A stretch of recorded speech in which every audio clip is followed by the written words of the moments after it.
ಸ್ನೇಹಿತರೆ, ಹಿಂದೂ ಧರ್ಮದಲ್ಲಿ ಮನುಷ್ಯನ ಪ್ರತಿಯೊಂದು ವಿಷಯಗಳ ಬಗ್ಗೆ ಉಲ್ಲೇಖವಿದೆ.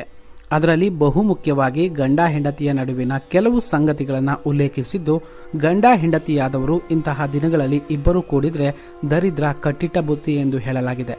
ಹೌದು, ಹಾಗಾದರೆ ಜ್ಯೋತಿಷ್ಯ ಶಾಸ್ತ್ರದ ಪ್ರಕಾರ ಗಂಡ ಹೆಂಡತಿ ಯಾವ ದಿನಗಳಲ್ಲಿ ಸೇರಲೇಬಾರದು ಎನ್ನುವುದರ ಬಗ್ಗೆ ಸಂಪೂರ್ಣವಾಗಿ ಈ ವಿಡಿಯೋದಲ್ಲಿ ತಿಳಿಸಿಕೊಡಲಿದ್ದೇವೆ. ವಿಡಿಯೋನ ಕೊನೆವರೆಗೂ ನೋಡಿ. ಅದಕ್ಕಿಂತ ಮುಂಚೆ ಸ್ನೇಹಿತರೆ, ನಿಮಗೆ ಈ ವಿಡಿಯೋ ನಾಚಿಕೆ ಆದರೆ ನೋಡಲೇಬೇಡಿ. ಹೌದು ಸ್ನೇಹಿತರೆ, ನಿಮ್ಮ ಜೀವನದ ಯಾವುದೇ ಸಮಸ್ಯೆಗಳಿಗೆ ನಮ್ಮ ಗುರೂಜಿಗೆ ಕರೆ ಮಾಡಿ ಪರಿಹಾರ ಮಾಡ್ಕೊಳ್ಳಿ. ಅದು ಯಾವುದೇ ರೀತಿಯ ಸಮಸ್ಯೆ ಇರ್ಬೋದು, ಮಾಟ ಮಂತ್ರ, ವಶೀಕರಣ, ಹೀಗೆ ಯಾವುದೇ ರೀತಿಯ ಸಮಸ್ಯೆಗಳಲ್ಲಿ ನೀವು ಸಿಕ್ಕಿ ಹಾಕಿಕೊಂಡಿದ್ರೆ ನಮ್ಮ ಗುರೂಜಿಗೆ ಕರೆ ಮಾಡಿ ಪರಿಹಾರ ಮಾಡ್ಕೊಳ್ಳಿ. ಹೌದು, ಜ್ಯೋತಿಷ್ಯ ಶಾಸ್ತ್ರದಲ್ಲಿ ಶಾರೀರಿಕ ಸಂಬಂಧದ ಬಗ್ಗೆಯೂ ಇಲ್ಲಿ ಹೇಳಲಾಗಿದೆ. ಹಿಂದೂ ಧಾರ್ಮಿಕ ಗ್ರಂಥಗಳು ಶಾರೀರಿಕ ಸಂಪರ್ಕ ಹೊಂದಲು ಸರಿಯಾದ ಸಮಯದ ಬಗ್ಗೆಯೂ ತಿಳಿಸಿವೆ. ಮೊದಲಿಗೆ ಶ್ರೀಕೃಷ್ಣ ಖಂಡದಲ್ಲಿ ಮಹಿಳೆ ಹಗಲು ಮತ್ತು ಸೂರ್ಯೋದಯದ ಸಮಯದಲ್ಲಿ, ಸೂರ್ಯಾಸ್ತದ ಸಮಯದಲ್ಲಿ ಲೈಂಗಿಕ ಕ್ರಿಯೆಯಿಂದ ದೂರವಿರಬೇಕು. ಇಲ್ಲದೆ ಹೋದಲ್ಲಿ ಇದು ಆರ್ಥಿಕ ಸಮಸ್ಯೆಗೆ ಕಾರಣವಾಗುತ್ತದೆ ಎಂದು ಹೇಳಲಾಗಿದೆ. ಇನ್ನು ಪ್ರಮುಖ ಹಬ್ಬಗಳ ಸಂದರ್ಭದಲ್ಲಿ ಲೈಂಗಿಕ ಕ್ರಿಯೆಯಿಂದ ದೂರವಿರಬೇಕು.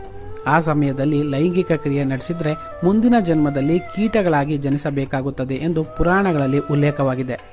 ಇನ್ನು ಇದಲ್ಲದೆ ಪೂರ್ಣಿಮೆ, ಚತುರ್ದಶಿ ಮತ್ತು ಅಷ್ಟಮಿ ತಿಥಿಯಲ್ಲೂ ಲೈಂಗಿಕ ಸಂಬಂಧವನ್ನು ಹೊಂದಬಾರದು. ಇದರಿಂದ ನರಕ ಪ್ರಾಪ್ತಿಯಾಗುತ್ತದೆ. ಗ್ರಹಣದ ಸಂದರ್ಭದಲ್ಲೂ ದೈಹಿಕ ಸಂಬಂಧ ಬೆಳೆಸಬಾರದು. ಈ ಮೇಲೆ ತಿಳಿಸಿದಂತೆ ಈ ದಿನಗಳಲ್ಲಿ ನೀವು ಯಾವುದೇ ತಪ್ಪುಗಳನ್ನು ಮಾಡದಿದ್ರೆ ನಿಮ್ಮ ಜೀವನ ಏಳಿಗೆಯಾಗುತ್ತೆ. ಗಂಡ ಹೆಂಡತಿಯ ನಡುವೆ ಹೊಂದಾಣಿಕೆ ಚೆನ್ನಾಗಿ ಕೂಡಿ ಬರುತ್ತೆ. ತಪ್ಪದೆ ಈ ಕೆಲವು ನಿಯಮಗಳನ್ನು ಪಾಲಿಸಿ ನೋಡಿ.